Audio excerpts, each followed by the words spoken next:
इस वीडियो में आप जानेंगे दाखिल खारिज यानी कि म्यूटेशन नामांतरण कैंसिल कैसे करवाएं। और किसी व्यक्ति ने अगर रजिस्ट्री करवा ली, वो दाखिल खारिज करवाना चाह रहा है, आपको उसकी रजिस्ट्री पे ऐतराज है, कोई भी आपत्ति, आपको दिक्कत है, तो आप उसका दाखिल खारिज कैसे रुकवाएं, आपत्ति कैसे प्रस्तुत करें, इसका प्रोसेस क्या है। और 2 पॉइंट में इसमें और ऐड करूंगा साथियों कि कोर्ट के अनुसार दाखिल खारिज करवाने की लास्ट समय सीमा क्या है। इस पर मैं आपको कोर्ट के 2 जजमेंट भी दूंगा जो कि दाखिल खारिज करवाने में आपकी बेहद सहायता करेंगे। थर्ड है कि दाखिल खारिज नहीं करवाया तो आपको कौन कौन सी परेशानियां होने वाली।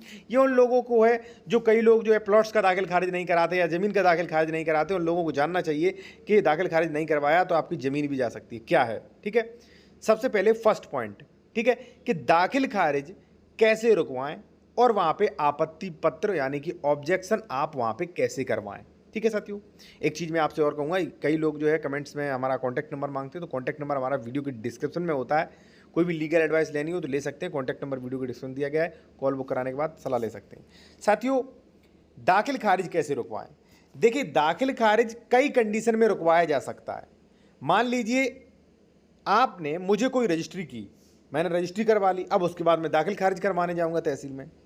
आपको लगता है कि हमने आपका कोई भी बकाया पैसा नहीं दिया, आपको लगता है कि मैंने अधिक रजिस्ट्री करवा ली, या मान लीजिए आपके साथ कोई धोखाधड़ी की है, ठीक है, या मान लीजिए आपके भाई को लगता है कि आपने ज़्यादा रजिस्ट्री कर दी है मेरी पक्ष में, तो आप या आपके भाई जो है ऑब्जेक्शन लगा सकते हैं। जो हम दाखिल खारिज करवाने जा रहे हैं उस पर आपत्ति लगा सकते हैं। अब आपका प्रश्न होगा, सर हम कैसे जान लेंगे कि आप दाखिल खारिज करवाने जा रहे हैं, हम कैसे आपत्ति लगा देंगे। तो कि मैं बता दूं, जैसे मान लीजिए मैंने रजिस्ट्री 1 जनवरी को कराई, तो लगभग 35-40 दिन बाद एक ऑटोमेटिक तारीख पड़ती है क्रेता बनाम विक्रेता के नाम से, ठीक है। तो आप जाइए वहां पे कोर्ट में और कोर्ट में कहिए कि फलानी एक तारीख पड़ी होगी, वो दिखाइए कितनी डेट लगी है।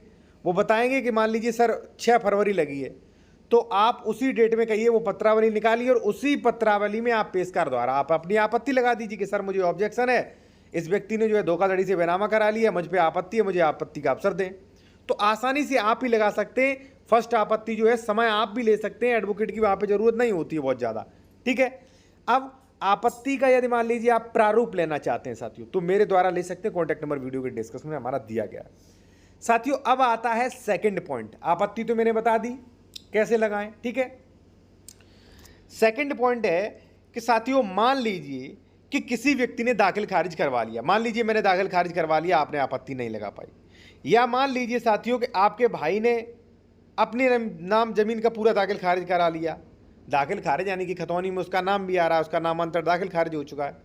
अब आप ये सोच रहे हो कि भाई ये गलत है, ये दाखिल खारिज का आदेश गलत है, ये प्रॉपर्टी इसके नाम गलत दाखिल खारिज हो गई है, तो दाखिल खारिज कैंसिल आप कैसे करवाएं और उसकी लास्ट समय सीमा क्या है। सबसे पहले अगर बात करें साथियों लास्ट समय सीमा की, तो दाखिल खारिज कैंसिल करवाने की कोई भी लास्ट समय सीमा नहीं है। अगर मान लीजिए आपके पिताजी एक्सपायर हो गए और आपके भाई ने गलत तरीके से पूरी जमीन का अपने नाम दाखिल खारिज म्यूटेशन करवा लिया, आपको 10 साल बाद पता चलता है, यानी कि जब भी आपको पता चलता है लगभग आप जो है 2-3 साल के समय के बाद जो है, उसमें देखिए 3 साल लिमिट होता है, लेकिन जब भी आपको पता लगे तो वहाँ पे लिमिटेशन एक्ट धारा 5 का लाभ मिल जाता है कि सर हमने जान नहीं पाया, हमें आज पता लगा है भाई, ठीक है।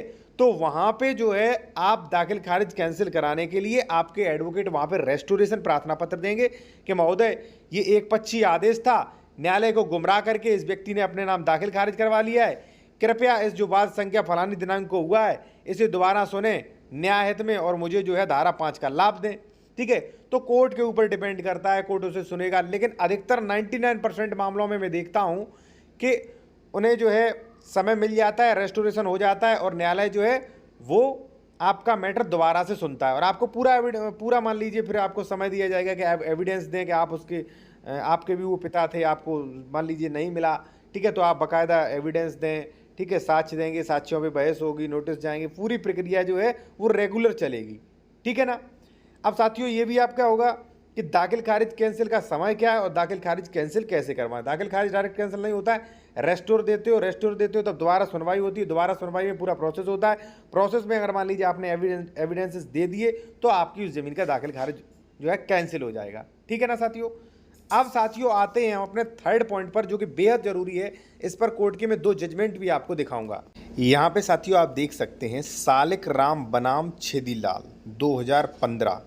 ठीक है, देखिए ये अगर आप आदेश की PDF लेना चाहते हो तो कॉन्टैक्ट नंबर हमारा वीडियो को डिस्क्रिप्शन में दिया गया है। साथियों यहाँ पर जब आप देखेंगे, लगभग 18 वर्ष बाद नामांतरण यानी कि दाखिल खारिज, नायब तहसील द्वारा नामांतरण आदेश पारित। क्या?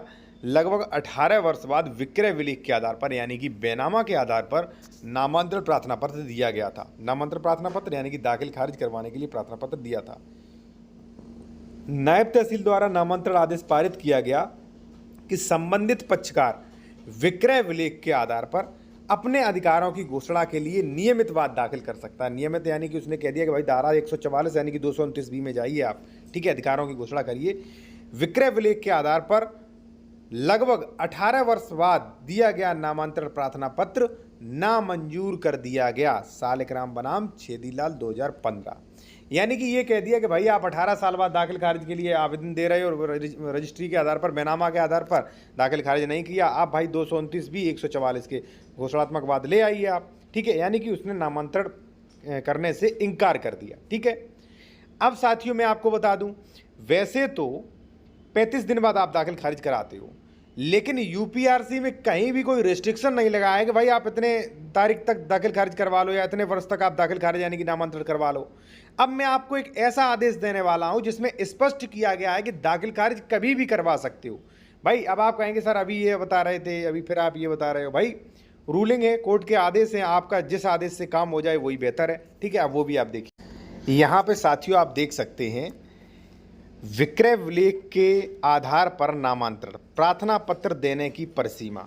प्रश्न ये है कि क्या नामांतरण प्रार्थना पत्र प्रस्तुत करने के लिए कोई परिसीमा अवधि विहित की गई है? यह धारित किया गया कि नामांतरण प्रार्थना पत्र प्रस्तुत करने के लिए कोई परिसीमा विहित नहीं की गई है। यानी कि दाखिल खारिज का प्रार्थना पत्र प्रस्तुत करने के लिए कोई भी परिसीमा नहीं है।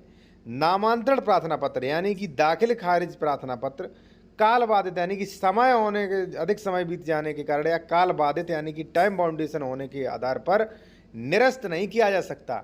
न्यायिक निर्वचन, नामांतरण के लिए प्रार्थना पत्र प्रस्तुत करने के लिए कोई समय विधि निर्धारित नहीं है।